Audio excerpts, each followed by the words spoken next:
Hey, welcome to my journey and to our Taste of Home series collab. If you want to see how I make colorful couscous, stay tuned.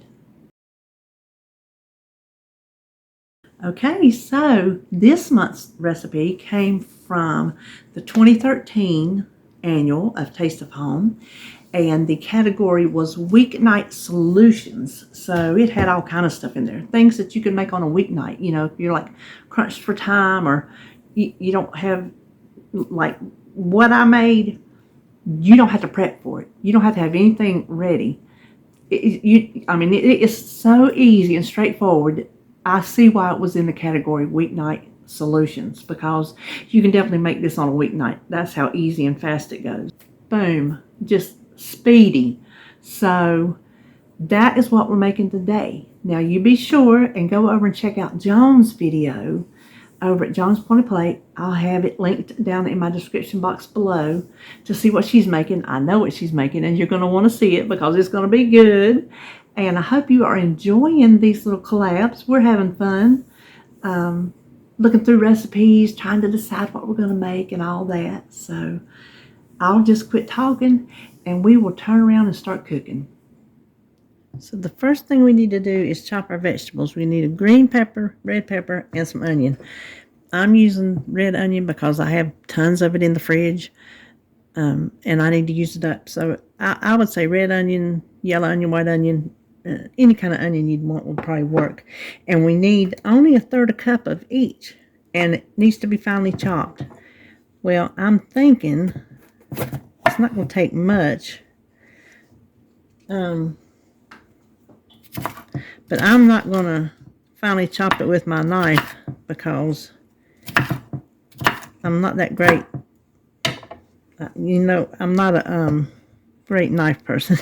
So I'm using my Pampered Chef, and I'm going to chop it that way.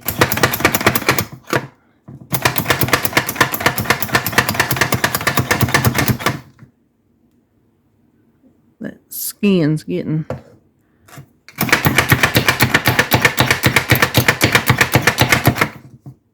There we go. Had to put a little bit of power on it.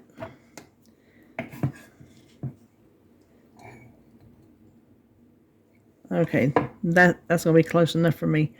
Let me put it on this plate. Now I'm gonna do the same thing with the green onion. Okay, the overflowing green makes up for the slight cup of red. Oh, set that aside. Then we want to do our onions, and you know what I'm going to do? I'm just going to measure 1/3 cup this way and then just chop them.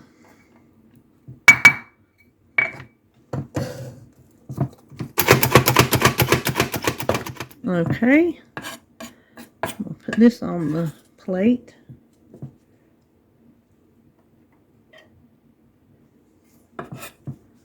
Now let's set this stuff aside. You know what? Hold on. Okay, I have heated a couple tablespoons of olive oil in kind of a good size pot, and I'm going to add my vegetables.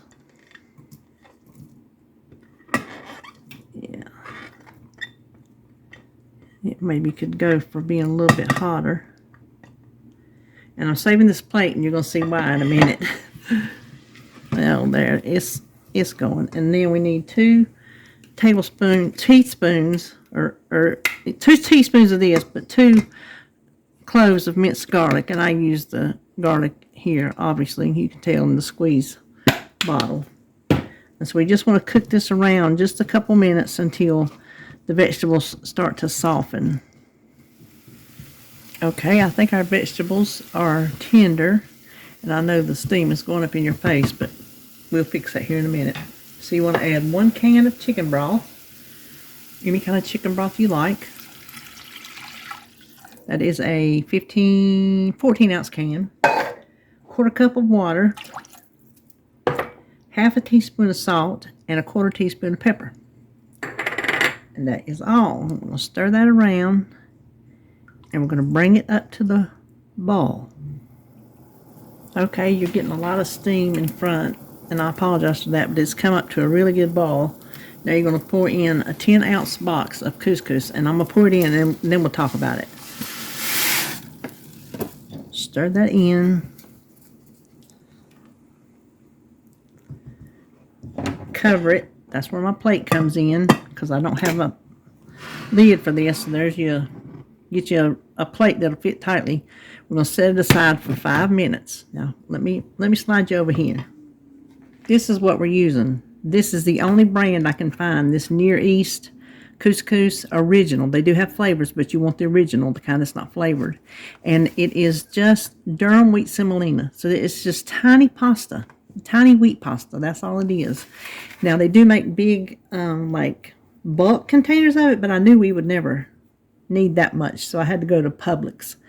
If you can't find it at your local store, look at some of these other stores, you know, Publix. Here, I don't know if Harris Teeter has it or not. I know Food Line did not have it, and Walmart's does not have it. So that is what it is, and we'll check back in 5 minutes. It has been 5 minutes, and we're going to look together to see if this works. So hang on. It says fluff with a fork. Oh my goodness, looky there. It absolutely worked perfectly. There's no liquid left. It's fluffing with a fork.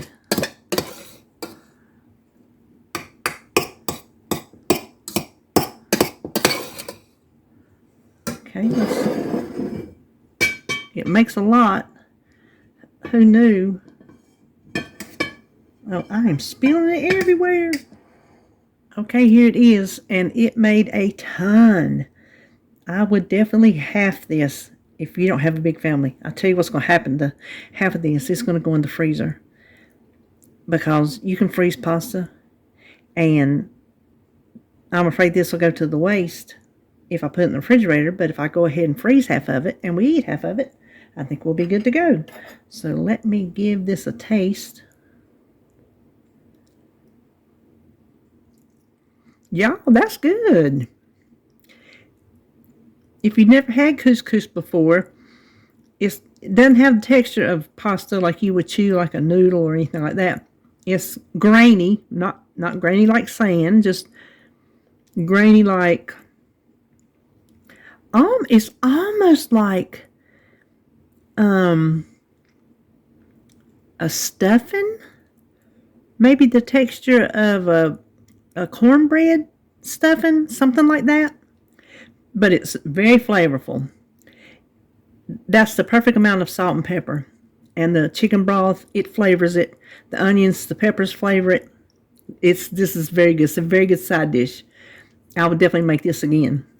And you know what? I might not put it in half. If I'm going to freeze half of it, the next time we want it, it's already done.